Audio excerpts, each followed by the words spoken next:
everyone, my name is Kimia Andrew and I'm a pattern maker, a fashion educator, and a fashion designer. Welcome to my YouTube channel. So on today's video, I'm going to be concentrating on pivoting for dart manipulation. Now when it comes to dart manipulation, I know that anyone that has encountered that word or has researched it is familiar with the slash and spread method of dart manipulation. This is one of the easiest ways to learn how to manipulate your dart. However, it's not the only way you can do it. You can also use your pivoting method. And for me, I prefer the pivoting method because there's less paper cutting. And if you're into garment construction, paper cutting when it comes to pattern making is a must do. So I would rather just cut my paper after I have manipulated my dart than to have to manipulate my dart, cut my paper before coming to cut the paper again. So yeah, today, pivoting. Let's go. So with the pivoting method of dart manipulation, the idea is to move around your darts without cutting through your paper. So you don't want to do that. You want to be able to nicely move around your darts to different locations using your pivotal point, which is usually your boss point. That is for the front. And for my back, it would be my waist dart apex. That would be my pivotal point, right? So the idea is you use your pivotal point, you move your darts around, and of course when it comes to dart manipulation, what you want to do is to move your dart to a new position without changing the measurement of your block. You're not changing the measurement. So for our first example, let's say that I'm moving both my darts to my mid neckline. So I'll first start by marking the new dart position on the template, right? I've marked it on the template. Then from that position, I will trace all the way down to the first dart leg that I encounter. Like this is my first obstacle that I need to jump over, right?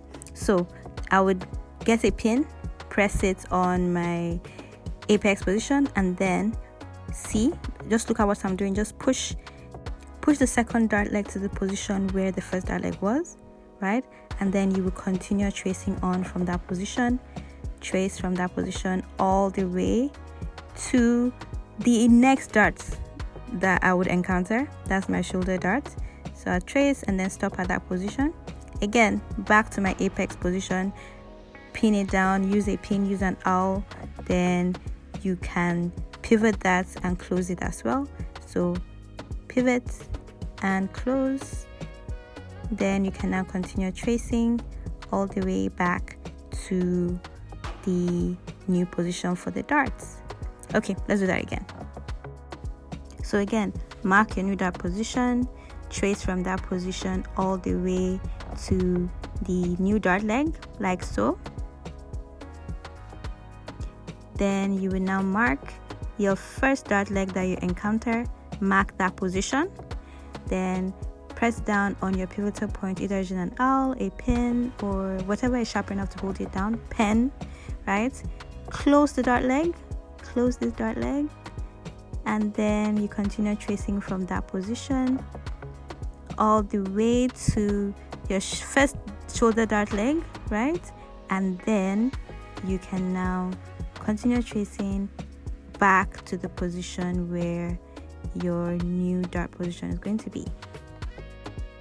Now you can go ahead and connect your new dart legs to the apex point to create your new darts like this, and then of course make sure that you chew your darts to get your dart cap, and there you have it. You have your dart moved to your mid neckline without having to slash and spread.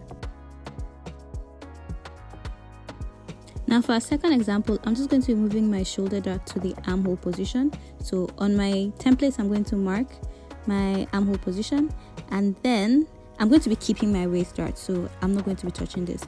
So now I'm going to start by tracing from the position where I have my marking. That's what I'm going to start doing. I usually do that for first timers so that I just get a hang of it before you can now decide to stick to your center front being straight. So start tracing. Remember that I'm keeping my waist dart, so I'm just going to draw that as is, mark my dart legs, and then continue tracing all the way up till I get to the first dart leg of my shoulder. It's not really showing because of my lights. Yeah, okay. But anyway, first dart leg, right?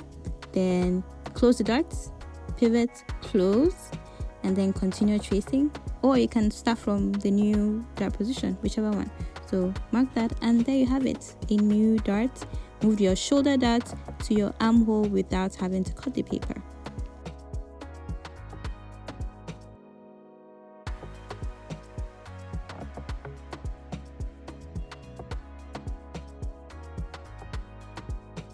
Now let's look at one more example for the front.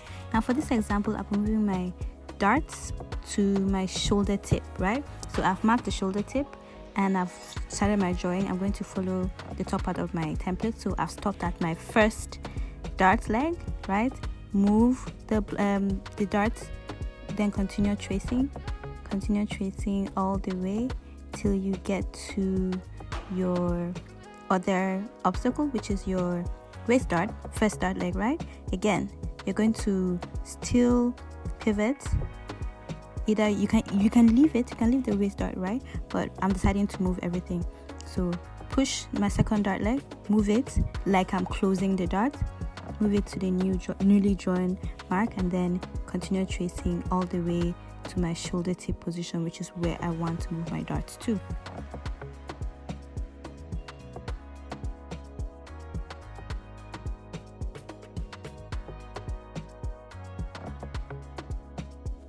Now I can go ahead and redraw my new darts. So connect my dart legs to my apex position, which is my bust point, and there I have a new dart. All my darts have been moved to my shoulder tip.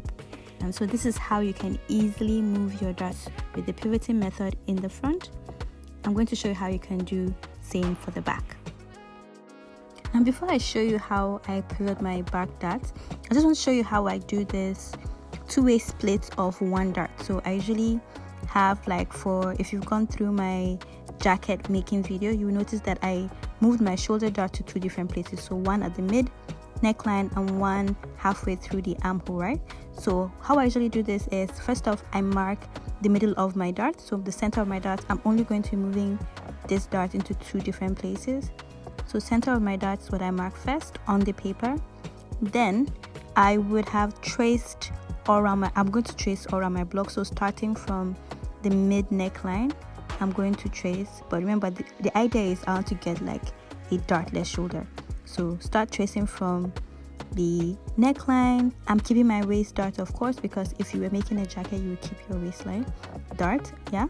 So trace all the way and then stop at the position for the armhole dart, right? So I've traced out all around my block except for the areas where I'm moving my dart.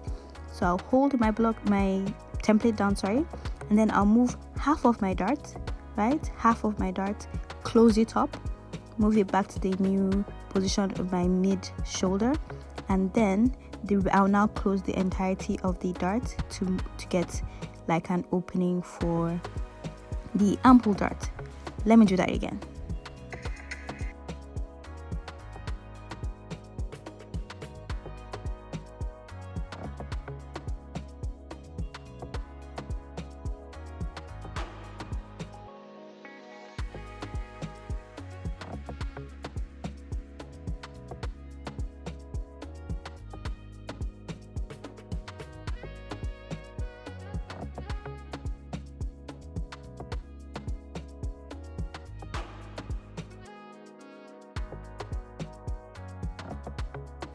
Now I'll go ahead and draw my dart legs. I mean, yes, for the neckline and the armhole, I'm not going to be using those darts because, again, I'm just using the jacket information as an example, but I wouldn't usually use that.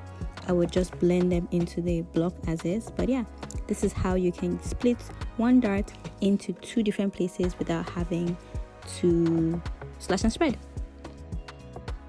Now for pivoting my back darts, especially my shoulder dart, right, because that's usually the dart that we get to pivot, I wouldn't be using the apex on the shoulder dart. I'm going to be using the apex on the waist dart. So that's what I usually would use. So mark where I want my shoulder dart to be moved to, then start tracing from that position all the way until you encounter your first obstacle, which is your first dart leg. But then we're not moving this, all right? So I'm keeping my dart legs. I'm going to trace all the way to the first dart leg on the shoulder, and then I would stop, then press down at the apex. I'll pin whatever I can use and then pivot that dart nicely, and then continue tracing, and then you stop at your new location for your dart. That's it. For the back, it's like pretty easy, straightforward. No plenty stuff on the way, right? So just that simple. You pivoted your shoulder dart to the armhole, and then you can go ahead and redraw. So that's it for today's video. I hope you've learned something new when it comes to pivoting for dart manipulation. I really hope you have.